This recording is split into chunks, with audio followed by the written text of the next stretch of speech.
Welcome to Off the Court, a show dedicated to making you the best version of yourself as a player and as a person. I'm Coach Jack, CEO and owner of Close the Gate Hoops. If you're trying to take your life and game to the next level, this is the podcast for you. Let's get it. What up, gatekeepers? Back at you with another episode of Off the Court. Today, again, it's just me, Coach Jack, Coach Aaron, and Coach Connor.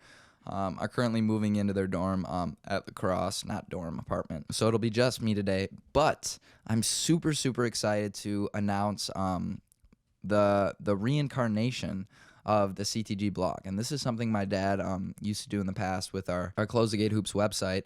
And I love all the terminology and stuff my dad did.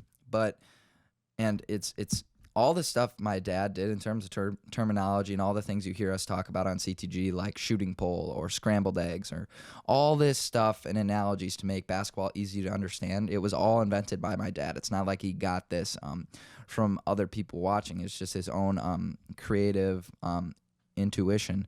But one thing he forgot to do with a lot of his blogs is in terms of SEO, so optimizing the blog for search engine optimization, which is basically like on Google what's going to pop up first, right? What I'm doing right now is reincarnating a lot of his posts and a lot of the knowledge that he taught me to find its way to the average Google searcher for basketball faster, right? And I think there's a huge space and a huge gap in education for basketball on Google right now, because a lot of the things, like if you look up shooting form basketball tips, are like 20 years outdated. And what the one we just recently posted is called 5 Steps to Perfect Shooting with Your Basketball Shot Form. And that's what we're going to talk about today, basically, is breaking down the blog post and giving the opportunity for blog readers to have the chance to listen instead of read if they didn't want to. Basically, what I'm going to do is we're going to teach you all of CTG secrets, and we're going to give it to you for free. You just got to read our blogs, right? But eventually, it takes a couple months and even years sometimes for blog posts to come up on Google. But like if I looked up, say, 5 tips on morning routines, right? I'm just doing random things. It's not related to basketball right now. But like the stuff you see that comes up, those are blog posts. So I think there's a huge opportunity in terms of educating the public for basketball and just not having such outdated teachings and finding better ways for kids to be more excited about the game and understand the game better. So to dive right into it, the 5 steps to perfect shooting with your basketball shot form. So I start out with this blog post on talking about what the most important skill of basketball is. And this is probably something I'll get into controversy with Coach Aaron and Coach Connor talk about. But to me, the most important shooting skill, or the most important basketball skill now, today, is definitely shooting. Shooting is more important than ball handling, footwork, finishing, and yes, I will say it. It is more important than defense, all right? So how can this possibly be? When we can shoot better, you guys, it's basically the engine and opening up more opportunities for all your other skills, right? So if you can shoot, defense has to guard you closer, making it easier to drive by, improving your opportunity with your handles, more passing opportunities, more opportunities to make plays. It's basically what makes everything else around it go. And if you can't shoot, all those other opportunities are limited. They're extremely limited. So in terms of making everything else around your game better, I think shooting is the most contagious, which is why I think it's the most important. And yes, some of you may be saying defense is still more important, and do not get me wrong. I know how important defense is in terms of the longevity of your career, right? I learned that very quickly as I got into playing college basketball. I wasn't much of a defender in high school. I learned quick that you have to play defense if you want to play. It doesn't matter how good you can shoot. But the reason I think shooting is more important than defense is because defense comes down to basically knowledge and effort, right? Athleticism plays a small factor, but my dad was 5'8", and he was a defensive specialist, right? Not gifted athletically at all, but he was the best defender always on his team because he was determined to be the best defender, and he had the determination to acquire the right knowledge to become the best defender. So the reason I think shooting is more important is because it's a skill that takes much longer time to master than defense would be. So that's the reason I think shooting has an edge over defense, just because of how long it can take to acquire the mastery of the skill. All right. There are 3 main steps basically to acquiring elite level shooting. So it starts with basketball shot form. And so we build this when we're young, right? When we're first starting basketball, this is the number 1 priority. Okay, once you get your basketball shot form down, repetitions is step 2. Basically repping it out and turning it in to muscle memory. Okay, and then the third thing, and this is something that is basically the make or break for shooting, is the mentality and mindset, right? Once you have the muscle memory and the form down, mentality and mindset is basically everything in terms of shooting. You can have the perfect shot form, a ton of repetitions, right? But if you don't have the right mentality and mindset, it all goes away. It doesn't matter if you don't have the right mentality and mindset. Like Bob Knight said, mentality is to physical as 4 is to 1, right? So he's basically saying mentality is 4 times as important as physical, which I definitely agree with. The mental side of the game is basically the difference between your household names and idols and Steph Curry and Damian Lillard compared to people you never hear about. Step 1 of that process is basketball shot form, and what this podcast and this blog is basically aiming to do is giving you the best framework and step-by-step tutorial on how to build that so-and-so quote on perfect shot form. And I just want to make this clear. Nobody has a perfect shot. Everyone's unique, but it's building that foundation, that base of shooting form and that knowledge that will lead you to elite shooting. So there's 5 pillars for shooting a basketball with quote-unquote perfect form. And I call them pillars because if you don't use one of these pillars in this foundation of basketball shot form, then everything comes crumbling down. Just like if you took a pillar out of the White House, right? The White House would crack, it might fall. Take another one down, and everything goes to crap, right? So that's why I love using pillars as steps and tutorials, because everything is crucial.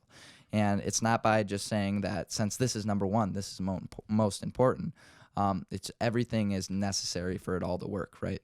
You can't have one of the pillars out of place. The first pillar of basketball shot form is the shooting pull, okay? And the reason I put this at number 1 is because you'll hear elite shooters get asked all the time what the most important thing about shooting is, and majority of them will say balance.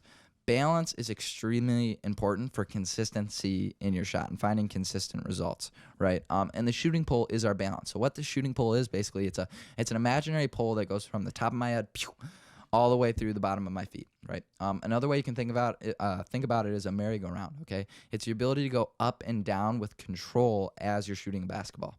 Okay, if we're falling too far backwards without control, too far forwards without control, or side to side, right? That's poor shooting pull and leading to poor balance. So the first step to mastering your basketball shot form is mastering your balance and control of your body as you shoot the basketball, right? So the basketball shooting pull, the best way to think about it is a merry-go-round, okay? The second pillar of basketball shot form is the line of power, and this is something my dad would preach to me all the time, and it's actually something I worked on changing, like even at 18 years old in my basketball shot.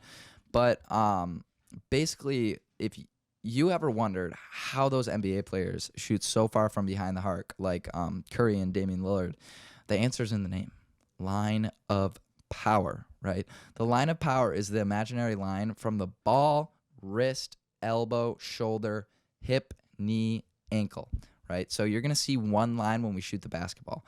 What this does, it gives us effortlessness and maximum amount of power transfer into our shot, right? A good example of a break in the line of power is having your elbow out, right? A lot of basketball players have their elbow out, which actually limits your ability to shoot farther. Another example I love to use with little kids is ask them who's physically stronger, LeBron or Steph Curry, right? And all of them will say, well, LeBron. And I'll ask them who can shoot farther with consistency. And they'll tell me Steph Curry. And I say, how can that be if Curry's not stronger than LeBron? And the answer is in the name, the line of power, right? LeBron has a very broken line of power in terms of his upper body, and Curry has a very, very good line of power in terms of transferring energy into a shot. So if you want to have the ability to shoot with more effortlessness, ease, and more power, and being able to shoot from farther, which brings defenses out farther to guard you, line of power is the first step. So build that line of power on your second pillar of basketball shot form. All right, the third pillar of basketball shot form is the field goal post. And this is one that I love using as an analogy for younger kids, is because it truly gets them to understand why it's so important, right? So we all know in football, the field goal post is that yellow post at the end zone to end zone that a kicker can kick a field goal through to get 3 points, right? So they kick the football through the field goal post, and if they make it, they get 3 points. So on our shot, what the field goal post is our head's the football, okay? And our follow through and guide arm, all right, should be making the field goal post side by side. So we don't want to be crossing our shooting arm and our guide arm preventing us from making the field goal. We don't want to alligator arm it and pull our follow through down, because then we're not making the field goal at all. It's just a football, right? But I think the big difference with the field goal post compared to old ways of teaching the follow through is that they really forget about the guide arm, right? A lot of coaches actually teach to have the guide arm bent. The reason you want both of the arms to be parallel to each other and go through the shot at the same time is because it creates maximum protection of the basketball, and it leads to less room for error. So some shooting hand follow through key concepts is you want your elbow to be locked, right? We don't want it to be bent, because that gives us full transfer of energy through our arm. Bullets to the floor. Bullets are our fingers on our follow through, you guys, and we want our bullets to shoot down. This creates good rotation on our basketball shot, and not crossing or falling from face. We never want to cross our face with our shooting arm, because that will lead to more left and right misses. And as an elite shooter, we want to just try and miss long or short. We never want to miss left or right. All right, and our guide arm follow through key concepts. Again, your elbow should be locked. It's okay if it's slightly bent, but not a huge bend in our guide arm, because then that leads to less protection if it's bent. Our fingers should be shooting towards the sky, and our palm should not be facing the hoop, which is what tons of players struggle with in terms of the thumb flick. The thumb flick basically adds another variable to your shot that could lead to more room for error. You want basically to think of your shot like a machine, right? And you want the less moving parts in a machine, the less chance it has of breaking down, right? And same thing with our shot. We don't want to be shooting with two hands, because one, that brings two forces into your shot, leading to more inconsistency. So that's why we want to keep our palm facing our shooting arm, so that we're not using the thumb flick. And in this blog, we have tons of awesome images on examples of this. I strongly urge you guys to listen to this podcast as you're reading the blog, because it gives a more easier way to comprehend and soak in all the knowledge. Moving on to our fourth pillar of basketball shot form, the shooting pocket. Now, this is why it's so important that we post these things as we continue to innovate and create faster ways to improve our basketball skills. But the shooting pocket, so this is something that is extremely outdated and viewed in a poor light in terms of girls basketball. I always wondered why girls tend to have their shooting pocket from their shoulder, right? And it's because a lot of girls shooting coaches teach their basketball players to shoot from their shoulder, because they think it's a quicker release, which that's not true at all. And you can look at any of the elite shooters in the NBA today and answer me the question if they start with their pocket at their shoulder. They definitely don't, because one, that's terrible transfer of energy, and two, it's not faster in the first place. Normally the progression goes like this for your shooting pocket. You catch the ball, right? And then you bring the ball to your shooting pocket, then up to your lift pocket, and then to your field goal post. So it's like a 4-step process once you catch the basketball. But the area we want to have our shooting pocket in is the waist area. And the reason for this is because it creates more momentum and power into our shot compared to if we started at our shoulder. A great way to think of it is if you're a batter, right, and you go up to bat, and you start with your bat right in front of your stomach and try to swing, you're going to have a terrible at bat, and if you do hit the ball, it's not going to go anywhere, because you didn't have any momentum into your swing, right? As batters, we start with the bat behind our shoulder, so we have way more momentum and power into our shot. The same exact concept goes for our shooting pocket, right? Starting our shooting pocket from our shoulder gives us no momentum and power into our shot, which is like starting your bat swing in front of your body. When a shooting pocket from our waist gives us tons of momentum, tons of power, starting your bat swing with behind your shoulder, which is how we should do our bat swing, just like we should do our basketball shot. All right, and the fifth and final pillar of the broad overview of basketball shot form and the foundation you must build is the shooting path. Now, this is one that I don't think a lot of coaches teach about, that I think is crucial in terms of increasing your shot potential in a game, basically giving you more opportunities to shoot in a game, right? And the shooting path definition basically is the distance the ball comes from your body as you're bringing the ball from the shooting pocket to your lift point. And your lift points are like right above your head when you're releasing the basketball. If we have a loose path, the ball comes extremely far from our body, meaning we need more space to get our shot off. A tight path is when our ball comes up very close to our body, meaning we need less space to get our shot off. And Steph Curry is a great example of an extremely tight path. People wonder how he can get all these crazy shots off with people right in his face. Well, it's because his path is so tight from his body. If Steph Curry had a loose path, he would not be able to get off half the shots he does, because defenders would be able to get the ball because it's farther from his body. So if you're looking to get more opportunities to shoot the basketball in a game, look to improve your shooting path, right? A lot of players nowadays call them mouthpieces, right? When you hit a shot with someone in your face. If you want more mouthpieces, work on your shooting path and the ball coming up extremely close to your body. And all of these, you can learn drills on ways to improve all the pillars, all the 5 pillars on our TikTok with over 37,000 followers at CTG Hoops. There's tons of free resources that we've given you guys on ways to improve this. Recap, you guys, the 3 main pillars to shooting the basketball at an elite level. 1, you got to master your form, your technique, your mechanics, right? That's what we talked about in detail today. 2 is repetition and muscle memory, and 3 is mentality and mindset. The 5 main pillars to perfecting shooting form, you got 1, the shooting pole, 2, the line of power, 3, the field goal post, 4, shooting pocket, and 5, shooting path. If you're looking in for more in detail depth about mastering the art of shooting a basketball, we have 3 programs specifically designed for this. We have the CTG Shooting Academy, the Shooting Feet Blueprint, and how to transform from a step shot to a jumper. So if you're really serious about improving your shot and becoming an elite shooter, I strongly recommend you guys go get our programs that we made specifically for you guys. Thanks again for listening, you guys. Hopefully we have a ton more CTG blog and Off the Court podcast collab coming up to you, and hopefully we can do a better job of innovating and educating the new basketball community, and we get rid of all the outdated myths and stuff, and we let everyone know how to get better faster, right? That's what we're here to do. Everybody gets better. It's about the people that learn how to improve faster. So thanks again to Gatekeepers for listening. Don't forget to check out all our other podcasts and blogs on becoming your best player and best self.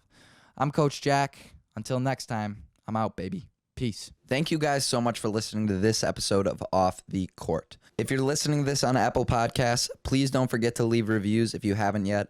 This helps us with engagement and helps us rank higher to make an influence on more basketball lives. I also strongly encourage you guys to check out our free ebook download that's 25 pages long, How to Unlock the Mental Side of the Game. I was a player that was constantly grinding and constantly working, and it was really hard for me not to see results from the amount of work I was putting in. But this ebook that I wrote dives exactly into those types of questions. I was completely ignoring the most important part of basketball, which is the mental side of the game. So the 25-page ebook that I wrote is for you guys to give yourselves a leg up on your competition and almost like a secret weapon. I call it the basketball cheat code. Also, check out our website, ctghoops.com. On there, we got tons of programs that you guys can download to make yourselves a better basketball player. We have the CTG Productivity Notebook, helping you guys become addicted to productivity. Of course, in-person training. We are located now in multiple cities. And then we have the CTG Blog, free education on becoming your best basketball self. Lastly, follow all our social media pages at CTG Hoops, where we post multiple times a day, trying to make you the best player and person that you can be. All the links for these are down in the description below. Thank you guys so much. Make sure you guys check out all the other episodes of Off the Court, and make sure you're ready for next week's episode. I'm Coach Jack. We out, baby. Peace.